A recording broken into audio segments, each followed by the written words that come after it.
So I almost got caught yesterday, and I was so glad I didn't. And reason because I had a conversation with somebody is the reason why I didn't mess up. And it was this is how the story started.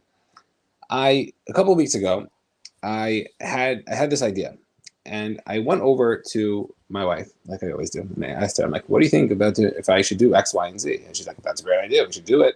It'd be a great way to make some money. It could be a great way to make an impact, and it could work in with our schedule." And what was interesting is that I went over to the powers that be, who I needed to get permission from to run this idea by them, and they were like, "Dude, this is amazing. I love it. Like, go for it. This is an incredible idea." I'm like, okay, great.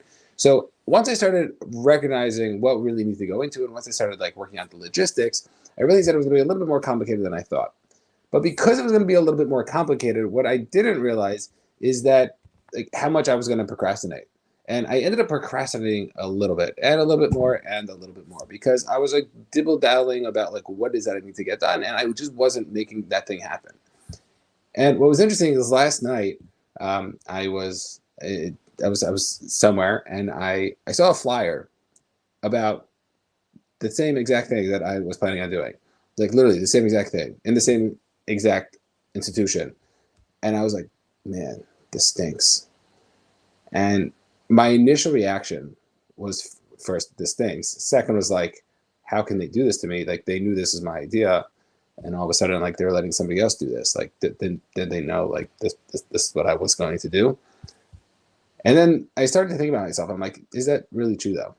Like, is it really their fault? And my initial reaction was really starting to blame them. Like, how can they do this to me? Why is it that they didn't give me the opportunity? They're stealing my idea. But what I realized was like they did give me the opportunity.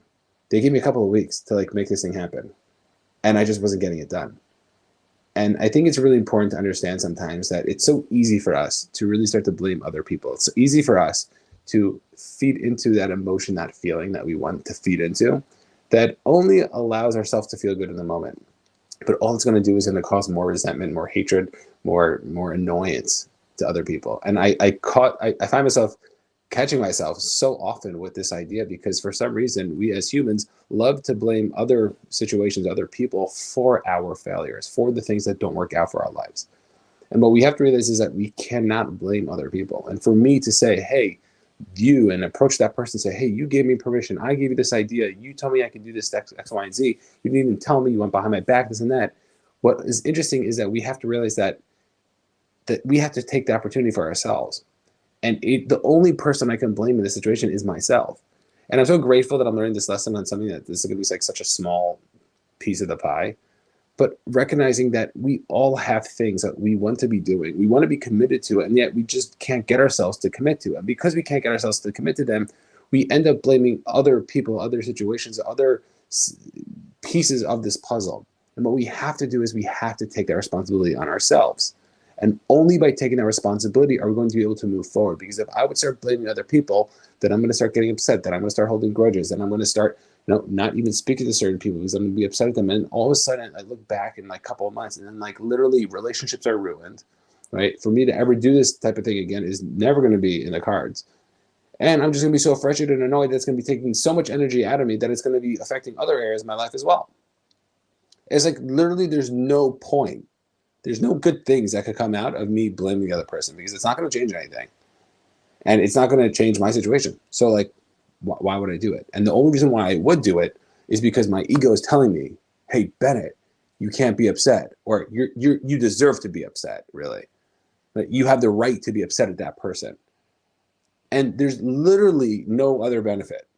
And that benefit of that little dopamine hit that I get is the only thing that I'm going to get for like a slight second. And then I'm just going to be annoyed and frustrated.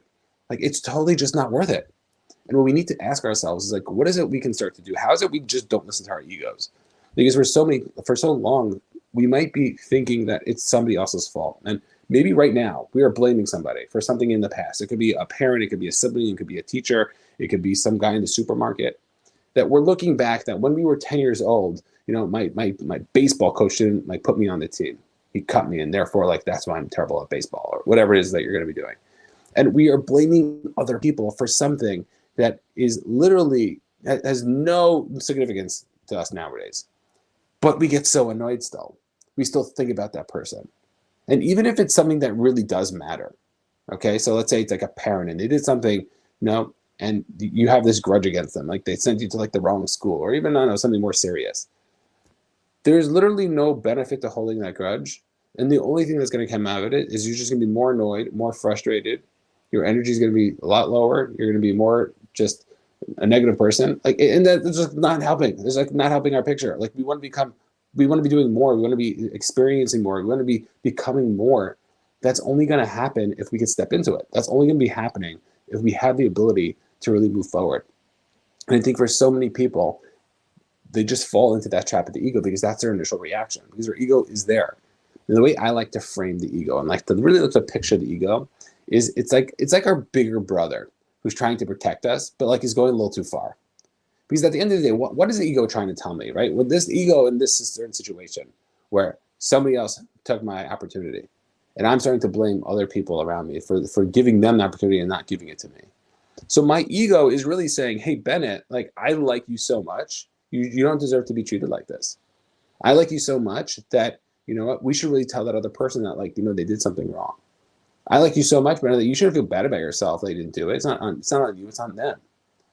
And what we have to realize is that even though like the ego is trying to help us and protect us, it's not doing anything good for us. It's like the big brother who goes to the park because you're climbing up the stairs in the park, and all of a sudden like some kid like bumps you, and then all of a sudden like your brother comes over and like pushes the kid down the swing set, and it's like you can't do that. It's just not okay. It's not appropriate.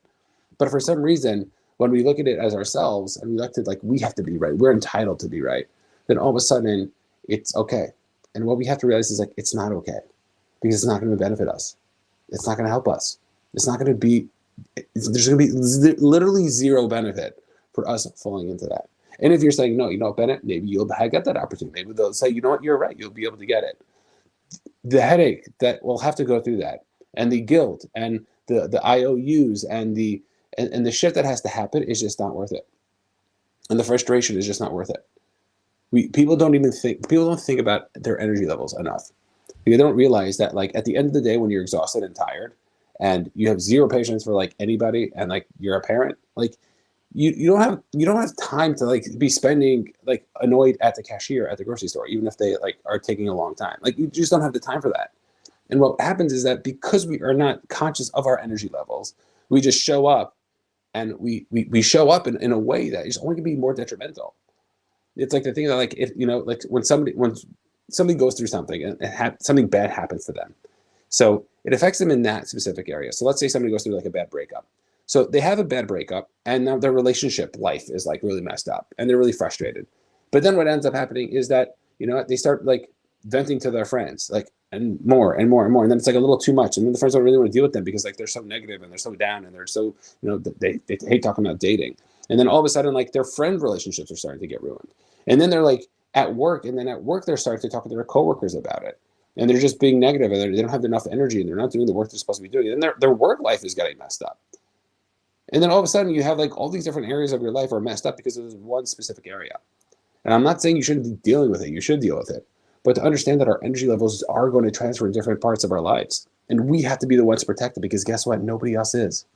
Nobody's going to be there to help save us and protect us in terms of what it is that we're doing. And if we have the ability just for a moment to just pause and to give ourselves a break and say, hey, you know what? I'm not going to fall into this. Even though I have such an urge to be able to jump into my ego, an urge to like be able to just tell that person off, it's not going to be for my benefit. And if we don't understand that, then we're going to constantly fall. We're going to constantly be annoyed and constantly just get so frustrated and upset for literally no reason. Because what's the point? So let's say they're right. Yeah, you know what, Bennett, you're right. You should have. I'm really sorry. So then what? I still don't have the thing. I feel a little better. Okay. And then what? I'm still annoyed.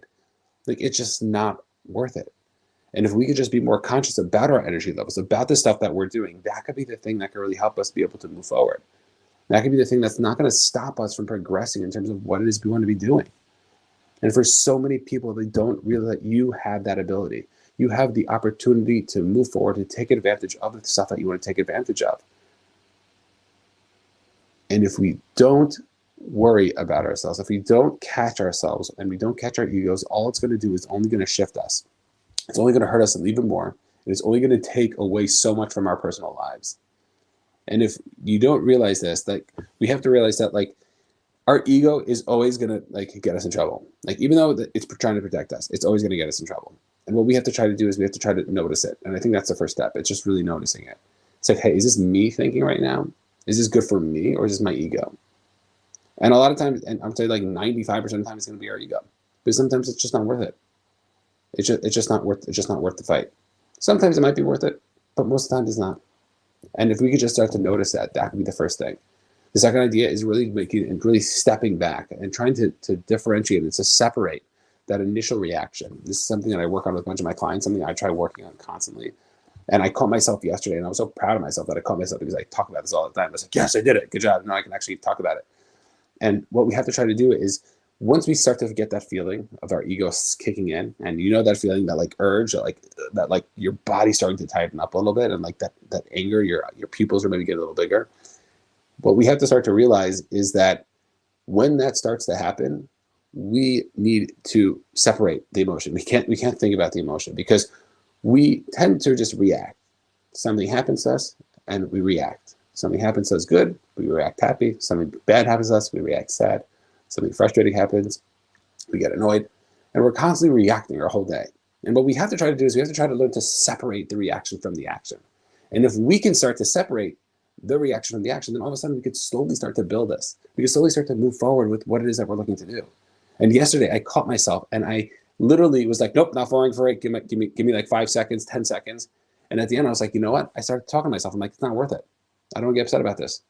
I literally was like talking to myself, like, I could get upset at them, or I could get upset at myself. I had the opportunity. I blew it because I didn't take advantage of it. They gave me plenty of time to be able to take advantage of it. And because I didn't take advantage of it, that is why I lost out on my opportunity. What's the lesson? How can I learn this? And hopefully now that I can share with other people this lesson, that they can learn something, and then they can take advantage of something. And please tell me, so I can feel at least good about myself that I'm sharing the story with everybody. But understanding that if we can start to do that, if we can start to just separate the reaction from the action, that could be something that could start to switch it. And if we don't, you're going to go down this hole, because the more you feed the ego, the more this beast gets, the bigger it gets, the scarier it gets, the more it needs to feed on that. And what we need to be doing is we need to start to understand it, really start to recognize all the different parts to it. Because if we don't, we're just going to be beating ourselves up. We're going to be wasting so much energy. The amount of people, it's like you have so many different types of people, but the people, you look at the people who are so successful, they're so focused on like the things that are really important in life. They're focused on literally trying to make time for their family. They're focused on their businesses. They're focused on making that impact. And their focus is all on like being productive and being good. While you have other people who are so stuck in like the past and in the negativity, and their whole focus on like what's going wrong in their life. And it's not as simple as like the glass is half full and half empty bit. But it's understanding that there's so much out there. And there's certain people who are striving on the extreme on one end, the extreme on the other end, and there's so many people just in the middle. So many people are just floating back and forth, who might have a good day, but then they have a bad day, and then another good day, and then another 2 bad days, and they have 2 good days in a row. And all of a sudden they're just going in this cycle. And what we need to understand and what we need to recognize is like, what is it that we can do? How is it that we can have those days, that momentum, build that momentum to start living it? And that perspective is everything. That's going to be the shift that we're going to have. And if we don't make that shift, then all of a sudden we're just going to fall into the negative. Naturally, our ego wants to take over. Naturally, we're going to feed into our egos. But what we have to do is we have to learn to stop it. We have to learn to say to ourselves, hey, you know what? I'm not going to do this. I'm going to take a step back. I don't want to fall into it anymore. I'm going to be better than this. I don't want to live a life of misery and just annoyance and frustration anymore. How many people reach out to me and they're just like, Bennett, I'm just like, I can't. My life stinks. Like, what am I supposed to do? And a lot of times, yeah, things have happened, but how many of those things have you caused to happen? It's one of the reasons why I like working with young adults, because they have less things that have happened in their life based on their certain situations. And a lot of adults that I speak to, it's not like anything crazy happened. It was just like this bad snowball that just kept going. And we can all relate to that to a certain extent. I relate to that in my 20s. It was not the most productive. And because of that, I wasn't able to really accomplish as much as I would have liked to. But I'm not going to start to blame and live in that. I'm going to say, okay, I learned from that. What can I do now to move forward? And once I do that, that's a totally different shift. That's something that I want to be looking at. I want to be looking forward, not backwards. I want to be driving through the windshield wiper, not through the rear view mirror. For so many of us, we're so stuck. And honestly, I feel for you, right? I really, really feel for you. If you do feel stuck, I feel for you. I'm here for you. If anybody has any questions, like always, feel free to reach out wherever you are watching, whether you're on Instagram, you're on the podcast, you're on LinkedIn, you're on YouTube. And I'm telling you, like, there's no reason why we need to be giving into our ego. It's only because it's habitual. It's only because that's how we're trained. That's how we've trained ourselves from a young age. And now that you heard this, you have this idea, you know what, I can actually start to shift myself. And what is it we can start to do? And that could be something that could shift everything. If you have any topics you want me to speak about, make sure to let me know. People have been reaching out about specific topics. Be happy to speak about them as well. Go get them. You got this. Literally just try to separate the reaction from the action slowly but surely. Give yourself more and more time. And I'm telling you, you're going to be able to really start to control how you react. And you don't have to just react so negatively. Alrighty? See you all in the next one. Somebody asked the question. This is great. Okay. What does ego exactly mean? So that's a great question. So when I say ego, what I'm referring to, and I'm sure there's like many different like definitions. I'm referring to that feeling, that urge that we get to be able to fulfill an emotional feeling that's not going to be necessarily the most positive for us. So for example, in this case, when somebody is going through something, like when I was going through the situation, so my ego is telling me, it's like this dialogue that I'm having inside of me, right? So my ego is telling me that, Bennett, you don't deserve this, Bennett, you should be pointing your finger, you should be blaming other people and whatnot. And on the other hand, realistically, or my logical self is telling me like, no, that doesn't make any sense, because if you do that, then you're just going to go down this rabbit hole. And the way I like to just picture it, like I mentioned earlier, is like this like big brother of mine. Like I think the ego is there to protect us. So I think its intentions are good because it really wants us to be okay. It wants to protect us, but it's trying to protect us too much. And it's sort of giving us not the greatest advice. And if we can start to work on it, and we can start to say to ourselves, hey, what can we do to not let our ego take over? That could be something that could be helpful. So I hope that explains it a little bit. There's so much to talk about ego in general, but the way that we're talking about it tonight is going to be that urge, that feeling that we get inside, that we have, that we can start to shift and we can start to not fall into. Because the more we fall into our ego, the more we need that desire, the more we get that dopamine hit, which is not the greatest dopamine hit, because it's like we're fulfilling, like it's like an itching mosquito bite. It's like it feels good in the moment, but then it gets itchier. You know what I'm saying? Like we have to stop itching it, and that's what we have to try to figure out by ego. Alrighty, see everybody in the next one, and have a great evening.